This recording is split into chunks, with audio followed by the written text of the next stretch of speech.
प्रणाम सभी को। ओम भूर्भुवः स्वाहा तत्सवितुर्वरेण्यं भर्गो देवस्य धीमहि धियो यो नः प्रचोदयात्। ओम गुरुर्ब्रह्मा गुरुर्विष्णु गुरुरेव महेश्वरा गुरुरेव परब्रह्मा तस्मै श्री गुरुवे नमः। अखण्डमण्डलाकारं व्याप्तं येन चराचरं तत्पदं दर्शितं येन तस्मै श्रीगुर्वे नमः। मातृवत् लालयित्री च पितृवत् मार्गदर्शिका नमोऽस्तु ते गुरुसत्ताये श्रद्धा प्रज्ञायुक्ता चया। ॐ श्री गुरुवे नमः। आवाहयामि स्थापयामि ध्यायामि ततो नमस्कारं करोमि।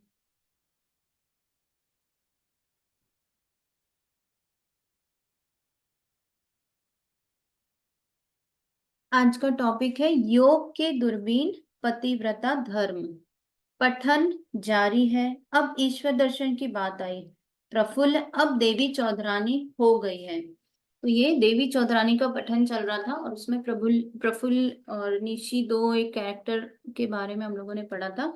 हम जो प्रफुल्ल है वो देवी चौधरानी हो गई हैं। वैशाख शुक्ल सप्तमी तिथि है। देवी छप्पर वाली नाव पर बैठी हुई दिवा के साथ बातचीत कर रही है। चंद्रोदय हो गया है। नाव का लंगर छोड़ दिया गया है। गंगा के वक्ष पर नाव स्थिर भाव से खड़ी है। नाव की छत पर देवी और उसकी दोनों सहेलियां बैठी हुई हैं। ईश्वर प्रत्यक्ष होते हैं या नहीं, यही बात हो रही है। ईश्वर प्रत्यक्ष होते हैं या नहीं, यही बात हो रही है। देवी ने कहा, जैसे फूल की सुगंध घ्राणेंद्रिय के निकट प्रत्यक्ष है, उसी तरह ईश्वर मन के निकट प्रत्यक्ष होते हैं। ठाकुर कहते हैं यहाँ पर, जिस मन के निकट प्रत्यक्ष होते हैं वह यह मन नहीं, वह शुद्ध मन है। तब यह मन नहीं रहता, विषय शक्ति के जरा भी रहने पर नहीं होता। मन जब शुद्ध होता है तब चाहे उसे शुद्ध मन कह लो, चाहे शुद्ध आत्मा। मास्टर कहते हैं, मन के निकट सहज ही वे प्रत्यक्ष नहीं होते। यह बात कुछ आगे है। कहा है, प्रत्यक्ष करने के लिए दूरबीन चाहिए। दूरबीन का नाम योग है। फिर जैसे गीता में लिखा है, योग 3 प्रकार के हैं, ज्ञान योग, कर्म योग, भक्ति योग। इस योग रूपी दूरबीन से ईश्वर दिख पड़ते हैं। ठाकुर कहते हैं, यह बड़ी अच्छी बात है, गीता की बात है। तो मास्टर कहते हैं, अंत में देवी चौधरानी अपने स्वामी से मिली। स्वामी पर उसकी बड़ी भक्ति थी। स्वामी से उसने कहा, तुम मेरे देवता हो। मैं दूसरे देवता की अर्चना करना सीख रही थी, परंतु सीख नहीं सकी। तुमने सब देवताओं का स्थान अधिकृत कर लिया है। ठाकुर हंसते हुए कहते हैं, सीख न सकी, इसे पतिव्रता का धर्म कहते हैं। यह भी एक मार्ग है।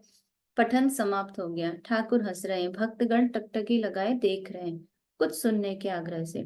ठाकुर हंसते हुए केदार तथा बाकी भक्तों से कहते हैं, यह एक प्रकार से बुरा नहीं, इसे पतिव्रता धर्म कहते हैं। प्रतिमा में ईश्वर की पूजा तो होती है, फिर जीते जाते आदमी में क्यों नहीं होगी। आदमी के रूप में वे ही लीला कर रहे हैं। कैसी अवस्था बीत चुकी है। हरगौरी के भाव में कितने ही दिनों तक रहा था, फिर कितने ही दिन श्री राधा कृष्ण भाव में बीते थे। कभी सीताराम का भाव था, राधा के भाव में रहकर कृष्ण कृष्ण कहता था, सीता के भाव में राम राम कहता था। परंतु लीला ही अंतिम बात नहीं है। इन सब भावों के बाद मैंने कहा, माँ, इन सब में विच्छेद है। जिसमें विच्छेद नहीं है ऐसी अवस्था कर दो। इसीलिए अनेक दिन अखंड सच्चिदानंद के भाव में रहा। देवताओं की तस्वीरें मैंने कमरे से निकाल दी। विच्छेद मतलब दो हैं, एक मैं हूँ और एक तो हूँ। लेकिन फिर उन्हें प्रार्थना करी ठाकुर ने कि विच्छेद ना हो ऐसी अवस्था कर दो। तो अखंड सच्चिदानंद के भाव में रहे और देवताओं की तस्वीर भी कमरे से निकाल दी। उन्हें सर्वभूतों में देखने लगा। पूजा उठ गई। यही बेल का पेड़ है, यहाँ मैं बेल पत्र लेने आया करता था। एक दिन बेल पत्र तोड़ते हुए कुछ छाल निकल गई। मैंने पेड़ में चेतना देखी, मन में कष्ट हुआ। दूर्वा दल लेते समय देखा, पहले की तरह मैं चुन नहीं सकता। तब बलपूर्वक चुनने लगा। मतलब दूर्वा में बेलपत्र में हर जगह भगवान नजर आने लगे, तो उनको तोड़ने पर भी उनके कष्ट का अनुभव होने लगा। मैं नींबू नहीं काट सकता। वो सोच बड़ी मुश्किल से जय काली कहकर उनके सामने बलि देने की तरह एक नींबू मैं काट सका था। एक दिन मैं फूल तोड़ रहा था, उसने दिखलाया पेड़ में फूल खिले हुए, जैसे सामने विराट की पूजा हो रही हो, विराट के सिर पर फूल के गुच्छे रखे हुए हों। फिर मैं फूल तोड़ न सका। वे आदमी होकर भी लीलाएं कर रहे हैं। मैं तो साक्षात नारायण को देखता हूँ। काठ को घिसने से जिस तरह आग निकल पड़ती है, उसी तरह भक्ति का बल रहने पर आदमी में भी ईश्वर के दर्शन होते हैं। बंसी में अगर बढ़िया मसाला लगाया हो तो रेहू और कातला फौरन उसे निगल जाती है। प्रेमोन्माद होने पर सर्वभूतों में ईश्वर का साक्षात्कार होता है। गोपियों ने सर्वभूतों में श्री कृष्ण के दर्शन किए थे। सबको कृष्ण में देखा, कहा था मैं ही कृष्ण हूँ, मैं ही कृष्ण हूँ। तब उनकी उन्माद अवस्था थी। पेड़ देखकर उन लोगों ने कहा ये तपस्वी है, कृष्ण का ध्यान कर रहे हैं। तृणों को देखकर कहा था श्री कृष्ण के स्पर्श से पृथ्वी को रोमांच हो रहा है। पतिव्रता धर्म में स्वामी देवता है, और वह होगा भी क्यों नहीं। मूर्ति की पूजा तो होती है, फिर जीते जागते आदमी की क्या नहीं होगी। प्रतिमा के आविर्भाव के लिए तीन बातों की जरूरत होती है। पहली बात पुजारी में भक्ति हो, दूसरी प्रतिमा सुंदर हो, तीसरी गृह स्वामी स्वयं भक्त हो। वैष्णव चरण ने कहा था अंत में नरलीला में ही मन लीन हो जाता है। परंतु एक बात है, उन्हें बिना देखे इस तरह लीला दर्शन नहीं होता। साक्षात्कार का लक्षण जानते हो, देखने वाले का स्वभाव बालक जैसा हो जाता है। बाल स्वभाव क्यों होता है? इसीलिए कि ईश्वर स्वयं बाल स्वभाव है। अतएव जिसे उनके दर्शन होते वह भी उसी स्वभाव का हो जाता है। तो कितनी सुंदर बात कह रहे हैं ठाकुर। ये बोल रहे हैं कि अगर साक्षात्कार हो जाए, अगर ईश्वर सामने दिखने लगे, तो तुम्हारा बालक स्वभाव हो जाएगा। और वो भी इसलिए कि वो खुद भी बाल स्वभाव है, इसलिए उनके जैसे उतनी सरलता आ जाएगी। यह दर्शन होना चाहिए। अब उनके दर्शन भी कैसे हो? तीव्र वैराग्य होना चाहिए। ऐसा चाहिए कि कहे क्या तुम जगत पिता हो, तो मैं क्या संसार से अलग हूँ? मुझ पर दया ना करोगे? साला, जो जिसकी चिंता करता है उसे उसी की सत्ता मिलती है। शिव की पूजा करने पर शिव की सत्ता मिलती है। श्री रामचंद्र जी का एक भक्त था, वह दिन रात हनुमान की चिंता किया करता। वह सोचता था मैं हनुमान हो गया हूँ। अंत में उसे दृढ़ विश्वास हो गया कि उसके जरा सी पूंछ भी निकली है। तो ये उपासना का इम्पैक्ट, की उपासना, जिसकी उपासना करोगे उनके गुण आने लगेंगे और उनके जैसे आप बनने लगोगे। शिव के अंश से ज्ञान होता है, विष्णु के अंश से भक्ति। जिसमें जिनमें शिव का अंश है उनका स्वभाव ज्ञानियों जैसा है, जिनमें विष्णु का अंश है उनका भक्तों जैसा स्वभाव है। मास्टर चैतन्य देव के लिए, मास्टर कहते हैं हम, अब मास्टर कह रहे हैं चैतन्य देव के लिए तो आपने कहा तुम में ज्ञान और भक्ति दोनों थे। ठाकुर कहते विरक्ति पूर्वक, उनकी और बात है, वे ईश्वर के अवतार थे, उनमें और जीवों में बड़ा अंतर है। उन्हें ऐसा वैराग्य था कि सार्वभौम में ने जब जीभ पर चीनी डाल दी तब चीनी हवा में फर करके उड़ गई, भीगी तक नहीं। वे सदा ही समाधि मग्न रहते थे। कितने बड़े कामजयी थे वे। जीवों के साथ उनकी तुलना कैसे हो? सिंह 12 वर्ष में एक बार रमण करता है परंतु मांस खाता है, चिड़िया दाने चबाती है परंतु दिन रात रमण करती है। उसी तरह अवतार और जीव है। जीव काम का त्याग तो करते परंतु कुछ दिन बाद कभी भोग कर लेते, संभाल नहीं सकते। मास्टर से मास्टर से कहते लज्जा क्यों? जो पार हो जाता है वह आदमी को कीड़े के बराबर देखता है। लज्जा, घृणा और भय, ये तीन न रहने चाहिए। ये सब पाश है, अष्टपाश है ना। जो नित्य सिद्ध है उसे संसार का क्या डर। बंधे बंधे घरों का खेल है, पासे फेंकने से कुछ और न पड़ जाए, यह डर उसे फिर नहीं रहता। जो नित्य सिद्ध है वह चाहे तो संसार में भी रह सकता है। कोई कोई दो तलवारें भी चला सकते हैं। वे ऐसे खिलाड़ी हैं कि कंकड़ फेंक कर मारो तो तलवार में लगकर अलग हो जाता है। भक्त कहते हैं महाराज, किस अवस्था में ईश्वर के दर्शन होते हैं? ठाकुर कहते हैं बिना सब तरफ से मन को समेटे ईश्वर के दर्शन थोड़े ही होते हैं। भागवत में सुखदेव की बातें, वे रास्ते पर जा रहे थे, मानो संगीन चढ़ाई हुई हो, किसी और नजर नहीं जाती, एक लक्ष्य, एक लक्ष्य, केवल ईश्वर की ओर दृष्टि। योग यह है। चातक बस स्वाति का जल पीता है, गंगा यमुना गोदावरी सब नदियों में पानी भरा हुआ है, सातों सागर पूर्ण है, फिर भी उनका जल वह नहीं पीता। स्वाति में वर्षा होगी तब वह पानी पिएगा। जिसका योग इस तरह का हुआ हो उसे ईश्वर के दर्शन हो सकते हैं। थिएटर में जाओ तो जब तक पर्दा नहीं उठता तब तक आदमी बैठे हुए अनेक प्रकार की बातें करते हैं, घर की बातें, ऑफिस की बातें, स्कूल की बातें, यही सब। पर्दा उठाना है कि सब बातें बंद, जो नाटक हो रहा टकटकाई टकटकी लगाए उसे ही देखते हैं। थोड़ी देर बाद अगर एक हाथ बातें करते भी हैं तो उसी नाटक के संबंध की। शराबखोर शराब पीने के बाद आनंद की ही बातें करता है। तो अगर ईश्वर के दर्शन चाहिए हैं तो सिर्फ ईश्वर की बातें और ईश्वर पे ही ध्यान लगाना पड़ेगा, तभी ईश्वर के दर्शन होंगे, ऐसा ठाकुर कहना चाहते हैं। आगे पढ़ते हैं। पंचवटी में श्री रामकृष्ण नित्य गोपाल सामने बैठे हुए हैं, सदा ही भावस्त रहते हैं, बिल्कुल चुपचाप। नित्य गोपाल ठाकुर के एक शिष्य है और उन्हीं के लिए बोल रहे हैं कि हम उनके बारे में उनका एक व्याख्यान किया हुआ है उनके व्यक्तित्व का, कि वो सदा ही भावस्त रहते हैं और चुपचाप बैठे रहते हैं। ठाकुर उठ गए और उनसे हंसते हुए कहते, गोपाल तू तो बस चुपचाप बैठा रहता है। तो गोपाल बोलते, बालक की तरह बोले वो, बिल्कुल बच्चों जैसे, मैं मैं नहीं जानता। ठाकुर बोलते, मैं समझा, तू क्यों कुछ नहीं बोलता, शायद तू अपराध से डरता है। सच है, जय और विजय नारायण के द्वारपाल थे, सनक सनातन आदि ऋषियों को भीतर जाने से उन्होंने रोका था। इसी अपराध से उन्हें इस संसार में 3 बार जन्म ग्रहण करना पड़ा था। श्री राम गौलोक में बिरजा के द्वारी थे, श्रीमती राधिका कृष्ण को बिरजा के मंदिर में पकड़ने के लिए उनके द्वार पर गई थी और भीतर घुसना चाहा। श्री राम ने घुसने नहीं दिया। इस पर राधिका ने शाप दिया कि तुम मर्तलोक में असुर होकर पैदा हो। श्री राम ने भी शाप दिया था। अब सभी मुस्कुराते हैं, परंतु एक बात है, बच्चा अगर अपने बाप का हाथ पकड़ता है तो वह गड्ढे में गिर भी सकता है, परंतु जिसका हाथ बाप पकड़ता है उसे फिर क्या भय है। श्री राम की बात ब्रह्म वैवर्त पुराण में है। केदार चैटर्जी इस समय ढाका में रहते हैं। वे सरकारी नौकरी करते हैं। पहले उनका ऑफिस कलकत्ते में था, अब ढाके में है। वे श्री राम कृष्ण के परम भक्त हैं। ढाके में बहुत से भक्तों का साथ हो चुका है। वे भक्त सदा ही उनके पास आते और उपदेश ले जाया करते हैं। खाली हाथ दर्शनों के लिए न जाना चाहिए, इस विचार से वे भक्त केदार के लिए मिठाइयाँ ले आया करते हैं। केदार विनय पूर्वक, क्या मैं उनकी चीजें खाया करूं? ठाकुर कहते हैं। अब ठाकुर पहले, केदार ने विनय पूर्वक पूछा, क्या मैं उनकी चीजें खाया करूं? ठाकुर ने कहा, अगर ईश्वर पर भक्ति करके देता हो तो दोष नहीं है, कामना करके देने से वह चीज अच्छी नहीं होती। केदार ने कहा, मैंने उन लोगों से कह दिया है, मैं अब निश्चिंत हूँ। मैंने कहा, मुझ पर जिन्होंने कृपा की है वे सब जानते हैं। ठाकुर हंसते हुए कहते हैं, यह तो सच है, यहाँ बहुत तरह के आदमी आते हैं, वे अनेक प्रकार के भाव भी देखते हैं।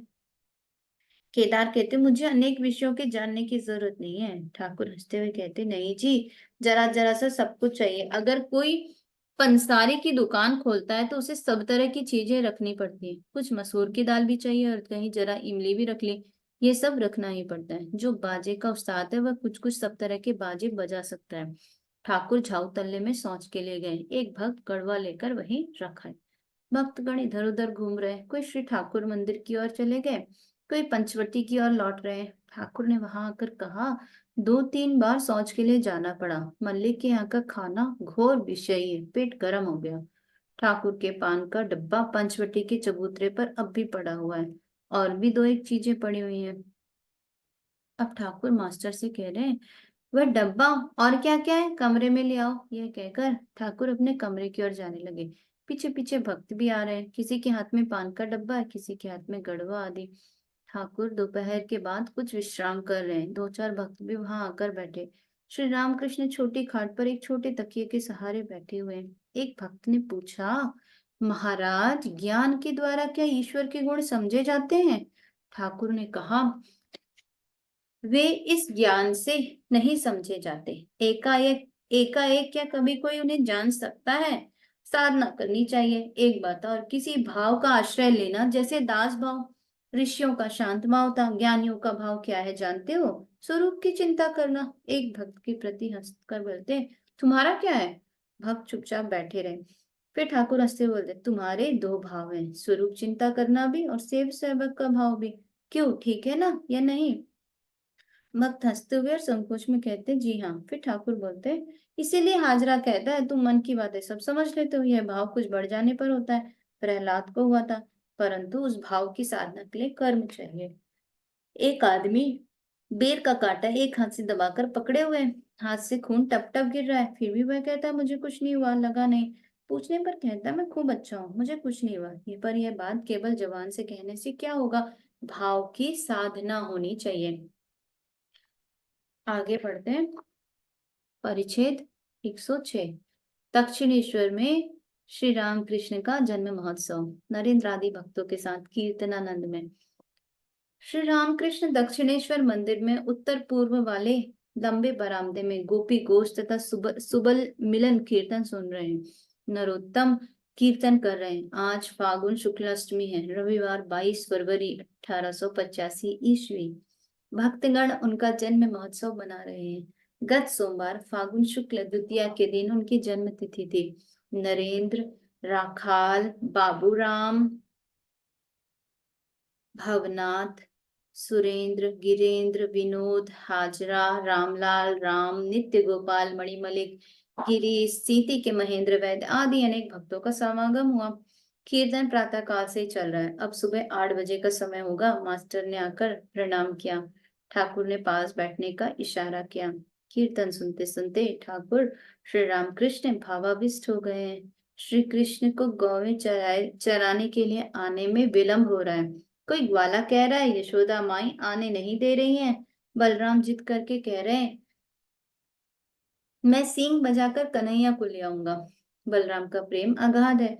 कीर्तनकार फिर गा रहे हैं। श्री कृष्ण बंसरी बजा रहे हैं। गोपियार गोप बालकगण बंसरी की ध्वनि सुन रहे हैं और उनमें अनेकानेक भाव उठ रहे हैं। श्री रामकृष्ण भक्तों के साथ बैठकर कीर्तन सुन रहे हैं। एकाएक नरेंद्र की ओर उनकी दृष्टि पड़ी। नरेंद्र पास ही बैठे थे। श्री रामकृष्ण खड़े होकर समाधि मग्न हो गए। नरेंद्र के घुटने को एक पैर से छूकर खड़े हैं। श्री रामकृष्ण प्रकृति स्थित होकर फिर बैठे। नरेंद्र सभा से उठकर चले गए। कीर्तन चल रहा है। श्री रामकृष्ण ने बाबूराम से धीरे धीरे कहा कमरे में खीर है, जाकर नरेंद्र को दे दे। क्या श्री रामकृष्ण नरेंद्र के भीतर साक्षात नारायण का दर्शन कर रहे हैं। कीर्तन के बाद ठाकुर अपने कमरे में आए हैं और नरेंद्र को प्यार के साथ मिठाई खिला रहे हैं। गिरीश का विश्वास है कि ईश्वर श्री राम कृष्ण के रूप में अवतीर्ण हुए हैं। गिरीश ठाकुर से कहते हैं आपके सभी काम श्री कृष्ण की तरह हैं। श्री कृष्ण जैसे यशोदा के पास तरह तरह के ढोंग करते थे। ठाकुर बोलते हैं हाँ, श्री कृष्ण अवतार जो हैं नरलीला में उसी प्रकार होता है। इधर गोवर्धन पहाड़ को धारण किया था और उधर नंद के पास दिखा रहे हैं कि पीड़ा उठाने में भी कष्ट हो रहा है। गिरीश ने कहा समझा, आपको अब समझ रहा हूँ। फिर ठाकुर छोटे तख्त पर बैठे हैं। दिन के 11 बजे का समय होगा। राम आदि भक्तगण श्री राम कृष्ण को नवीन वस्त्र पहनाएंगे। श्री रामकृष्ण कह रहे हैं नहीं नहीं, एक अंग्रेजी पढ़े हुए व्यक्ति को दिखाकर कह रहे वे क्या कहेंगे। भक्तों के बहुत जिद करने पर ठाकुर ने कहा तुम लोग कह रहे हो, अच्छा लाओ पहन लेता हूँ। भक्तगण उसी कमरे में श्री रामकृष्ण के भोजन आदि की तैयारी कर रहे हैं। ठाकुर नरेंद्र को जरा गाने के लिए कह रहे हैं तो फिर नरेंद्र गाना गाने लगते हैं। गाने का भावार्थ है माँ घने अंधकार में तेरा रूप चमकता है, इसीलिए योगी पहाड़ की गुफा में निवास करता हुआ ध्यान लगाता है। अनंत अंधकार की गोदी में महानिर्वाण के हिल्लोल में चिर शांति का परिमल लगातार बहता जा रहा है। महाकाल का रूप धारण कर अंधकार का वस्त्र पहन पहन माँ समाधि मंदिर में अकेली बैठी हुई तुम कौन हो। तुम्हारे अभय चरण कमलों में प्रेम की बिजली चमकती है। तुम्हारे चिन्मय मुखमंडल पर हास्य शोभायमान है। नरेन ने ज्यों ही गाया माँ समाधि मंदिर में अकेली बैठी हुई तुम कौन हो, उसी समय श्री रामकृष्ण बाह्य ज्ञान शून्य होकर समाधि मग्न हो गए। बहुत देर बाद समाधि भंग होने पर भक्तों ने श्री रामकृष्ण को भोजन के लिए आसन पर बैठाया। अभी भी भाव का आवेश है। भात खा रहे हैं, परंतु दोनों हाथ से। भवनाथ से कह रहे हैं तू खिला दे। भाव का आवेश अभी भी है, इसलिए स्वयं खा नहीं पा रहे। भवनाथ उन्हें खिला रहे हैं। श्री रामकृष्ण ने बहुत कम भोजन किया। भोजन के बाद राम कह रहे हैं नित्य गोपाल आपकी जूठी थाली में खाएगा। ठाकुर कहते, मेरी जूठी थाली में, ऐसा क्यों? राम कहते, क्यों, क्या हुआ भला, आपकी जूठी थाली में क्यों ना खाए? नित्य गोपाल को भावमग्न देखकर श्री रामकृष्ण ने एक दो कौर खिला दिए। अब कोत्रगर के भक्तगण नाव पर सवार होकर आए हैं। उन्होंने कीर्तन करते हुए श्री रामकृष्ण के कमरे में प्रवेश किया। कीर्तन के बाद वे जलपान करने के लिए बाहर गए। नरोत्तम कीर्तनकार श्री रामकृष्ण के कमरे में बैठे हैं। श्री रामकृष्ण नरोत्तम आदि से कह रहे हैं, इनका मानो नाव चलाने वाला गाना। गाना ऐसा होना चाहिए कि सभी नाचने लगे। इस प्रकार के गाने गाने चाहिए। ओरे, गौर प्रेम की हिलोर से सारा नदिया शहर झूम रहा है। नरोत्तम से कहते हैं, उसके साथ यह कहना होता है, ओरे, हरि नाम कहते ही जिनके आंसू झरते हैं वे दोनों भाई आए हैं। ओरे, जो मार खाकर प्रेम देना चाहते हैं वे दोनों भाई आए हैं। ओरे, जो स्वयं रोकर जगत को रुलाते हैं वे दो भाई आए हैं। और जो स्वयं मतवाले बनकर दुनिया को मतवाली बनाते हैं वे दो भाई आए हैं। और जो चांडाल तक को गोदी में उठा लेते हैं वे दो भाई आए हैं। फिर यह भी गाना चाहिए, हे प्रभु गौर निताई, तुम दोनों भाई परम दयालु हो। हे प्रभु गौर निताई, तुम दोनों भाई परम दयालु हो। हे नाथ, यही सुनकर मैं आया हूँ। सुना है कि तुम चांडाल तक को गोदी में उठा लेते हो और गोदी में उठाकर उसे हरि नाम करने को कहते हो, और गोदी में उठाकर उसे हरि नाम करने को कहते हो। आगे है, अगला चैप्टर है भक्तों के साथ वार्तालाप। अब भक्तगण प्रसाद पा रहे हैं। चिवड़ा, मिठाई आदि अनेक प्रकार के प्रसाद पाकर वे तृप्त हुए। श्री रामकृष्ण मास्टर से कह रहे, मुखर्जियों को नहीं कहा था, सुरेंद्र से कहो बाउलों गवैयों को खिला दे। श्री विपिन सरकार आए। भक्तों ने कहा, इनका नाम विपिन सरकार है। ठाकुर उठकर बैठे और विनीत भाव से बोले, इन्हें आसन दो और पान दो।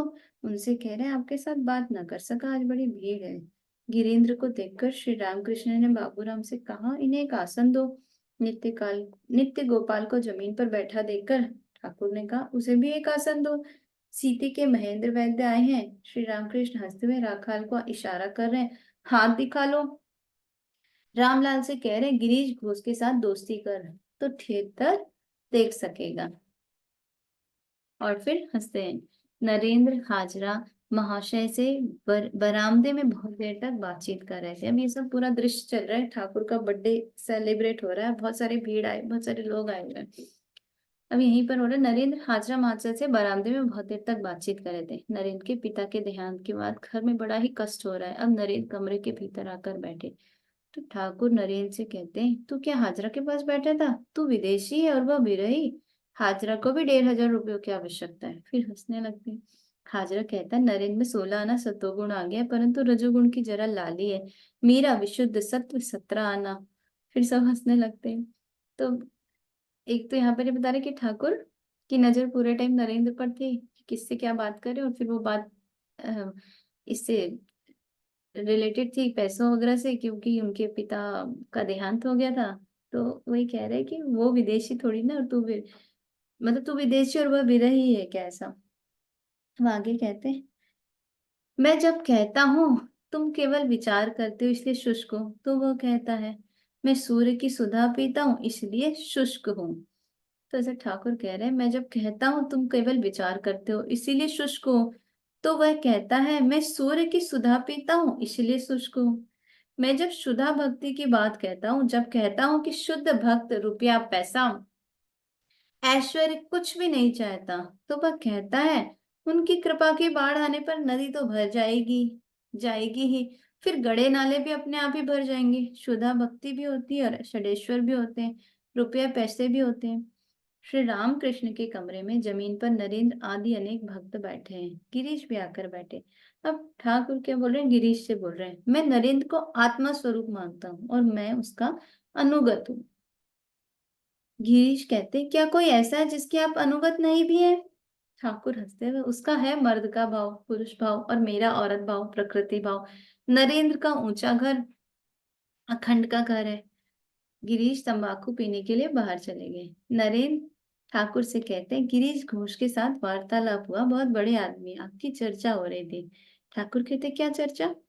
तो नरेंद्र कहते हैं आप लिखना पढ़ना नहीं जानते, हम सब पंडित हैं, यही सब बातें हो रही थी। फिर हंसने लगे। फिर मणि मलिक भी बैठे थे वहां, तो वो कहने लगे ठाकुर से आप बिना पढ़े पंडित हैं। ठाकुर नरेंद्र और बाकी लोगों से कहते सच कहता हूँ, मुझे इस बात का जरा भी दुख नहीं होता कि मैंने वेदांत आदि शास्त्र नहीं पढ़े। मैं जानता हूँ वेदांत का सार है ब्रह्म सत्य जगत मिथ्या है। फिर गीता का सार क्या है? गीता का 10 बार उच्चारण करने पर जो होता है अर्थात त्यागी त्यागी। शास्त्र का सार श्री गुरुमुख से जान लेना चाहिए। उसके बाद साधन भजन। एक आदमी को किसी ने पत्र लिखा था, पत्र पढ़ा भी ना गया कि खो गया। तब सब मिलकर ढूंढने लगे। जब पत्र मिला, पढ़कर देखा, लिखा था 5 शेर संदेश और एक धोती भेज दो। पढ़कर उसने पत्र को फेंक दिया और 5 शेर संदेश और एक धोती का प्रबंध करने लगा। इसी प्रकार शास्त्रों का सार जान लेने पर फिर पुस्तकें पढ़ने की क्या आवश्यकता। अब साधन भजन, भगवान का नाम कीर्तन। अब गिरीश कमरे में आए। ठाकुर फिर गिरीश से कहते हाँ जी, मेरी बात तुम लोग सब क्या कह रहे थे? मैं खाता पीता और मजे में रहता हूँ। तो गिरीश कहते कि आपकी बात और क्या कहूंगा, आप क्या साधु हैं? ठाकुर कहते साधु बाधु नहीं, सच सच ही तो मुझ में साधु बोध नहीं है। गिरीश मजाक में भी आपसे हार गया। ठाकुर कहते मैं लाल किनारे की धोती पहनकर जयगोपाल सेन के बगीचे में गया था। केशव सेन वहां पर थे। केशव ने लाल किनारे की धोती देखकर कहा आज तो खूब रंग दिख रहा है, लाल किनारे की बड़ी बहार है। मैंने कहा केशव का मन भुलाना होगा इसलिए बाहर लेकर आया। अब फिर नरेंद्र का संगीत होने लगा। ठाकुर ने मास्टर से तानपुरा उतार देने के लिए कहा। नरेंद्र बहुत देर से तानपुरे को बांध रहे हैं। श्री रामकृष्ण तथा सभी लोग अधीर हो गए। विनोद कह रहे हैं आज बांधना होगा, गाना किसी दूसरे दिन होगा। तो ठाकुर बहुत देर से सॉरी नरेंद्र बहुत देर से तानपुरे को बांध रहे हैं, तो बंध ही नहीं रहा, तो सब लोग अधीर हो गए, पेशेंस सबका खत्म हो गया। तो बोले आज बांध लेंगे, बस गाना किसी और दिन गाएंगे। ठाकुर भी हंसने लगते हैं, कह रहे मेरी इच्छा हो रही कि तानपुरे को तोड़ डालूं, क्या टंग टंग फिर ताना नाना तेरे तुम होगा। भवनाथ कहते संगीत के प्रारंभ में ऐसी ही तंगी मालूम होती है। नरेंद्र बांधते बांधते कहते ना समझने से ही ऐसा होता है। अब जिसको समझे समझ ही नहीं रहा तानपुरे का पर्पस क्या है, तो उसको ऐसे ही लगेगा। ठाकुर हंसते हुए कहते देखो हम सभी को उड़ा दिया। तो ठाकुर नरेंद्र को वैसे ही बहुत ही इनको दिव्य मानते हैं ना, तो बोले देखो एक बार ही बोला और हम सबको उड़ा दिया। अब नरेन गाना गाने लगे। श्री रामकृष्ण छोटे तख्त पर बैठे सुन रहे हैं। नित्य गोपाल आदि भक्तगण जमीन पर बैठे सुन रहे हैं। भजन का भावार्थ है ओ माँ अंतर्यामिनी, तू मेरे हृदय में जाग रही हो, रात दिन मुझे गोदी में लिए बैठी हो। गाओ रे आनंदमयी का नाम, ओ मेरे प्राणों को आराम देने वाली एक तंत्री। माँ घने अंधकार में तेरा रूप चमकता है, इसीलिए योगी पहाड़ की गुफा में रहकर ध्यान करता रहता है। ठाकुर भाव विभोर होकर नीचे उतर आए और नरेंद्र के पास ही बैठ गए। भाव विभोर होकर बातचीत कर रहे हैं। ठाकुर कह रहे गाना गाऊं? नहीं नहीं। फिर नित्य गोपाल से कहते तू क्या कहता है, उद्दीपन के लिए सुनना चाहिए। उसके बाद क्या आया और क्या गया, उसने आग लगा दी। सो तो अच्छा है, उसके बाद चुप। अच्छा, मैं भी तो चुप हूँ, तू भी चुप रहे। आनंद रस में मग्न होने से वास्ता है, गाना गाऊं? अच्छा, गाया भी जा सकता है। जल स्थिर रहने से भी जल है और हिलने डुलने पर भी जल है। तो जब नरेंद्र गा रहे हैं तो ठाकुर बहुत भाव विभोर हो गए और फिर उनसे पूछ रहे हैं गाना गाऊं क्या। फिर फिर नित्य गोपाल से पूछते हैं तू क्या कह रहा है, तू बता गाऊं या नहीं, उद्दीपन के लिए जलाना चाहिए या नहीं। फिर उन्होंने कहा आग तो लगा दी, अच्छा तो है, लेकिन फिर अब चुप हो गया। अब मैं भी चुप हो जाऊं, तू भी चुप हो जा। तो फिर आनंद रस में अब जो आग लग गई है तो उस आनंद में मग्न होने से वास्ता है, ये कह रहे हैं ठाकुर। जल स्थिर रहने से भी जल है और हिलने डुलने पर भी जल ही है। अगला टॉपिक है नरेंद्र को शिक्षा, ज्ञान अज्ञान से परे रहो। नरेंद्र के पास बैठे हैं। उनके घर में कष्ट है, इसलिए वे सदा ही चिंतित रहते हैं। वे साधारण ब्रह्म समाज में आते जाते रहते हैं। अभी भी सदा ज्ञान विचार करते, वेदांत आदि ग्रंथ पढ़ने की बहुत इच्छा है। इस समय उनकी आयु 23 वर्ष की होगी। श्री रामकृष्ण एक दृष्टि से नरेंद्र को देख रहे हैं। ठाकुर हंसते हुए नरेंद्र से कहते हैं तू तो खा आकाश की तरह है, परंतु यदि टैक्स न रहता। तो सभी हंसने लगते हैं। कृष्ण किशोर कहा करता था मैं खा हूं। एक दिन उसके घर जाकर देखता हूँ तो वह चिंतित होकर बैठा है, अधिक बात नहीं कर रहा। मैंने पूछा क्या हुआ जी, इस तरह क्यों बैठे हो? उसने कहा टैक्स वाला आया था, कह गया यदि रुपये न दोगे तो घर का सब सामान नीलाम कर देंगे, इसलिए मुझे चिंता हुई है। मैंने हंसते हंसते कहा यह कैसी बात हुई जी? बात है जी, तुम तो खा आकाश की तरह हो, जाने दो, सालों को सब सामान ले जाने दो, तुम्हारा क्या। इसलिए तुझे कहता हूँ, तू तो खा है, इतनी चिंता क्यों कर रहा है? जानता है, श्री कृष्ण ने अर्जुन से कहा था अष्ट सिद्धि में से एक सिद्धि के रहते कुछ शक्ति हो सकती है, परंतु मुझे ना पाओगे।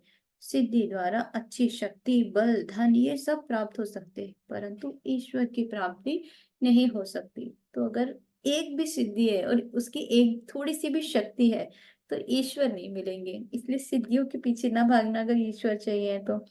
एक और बात, ज्ञान अज्ञान से परे रहो। कई कहते हैं अमुक बड़े ज्ञानी है, पर वास्तव में ऐसा नहीं है। वशिष्ठ इतने बड़े ज्ञानी थे, परंतु पुत्र शोक से बेचैन हुए थे।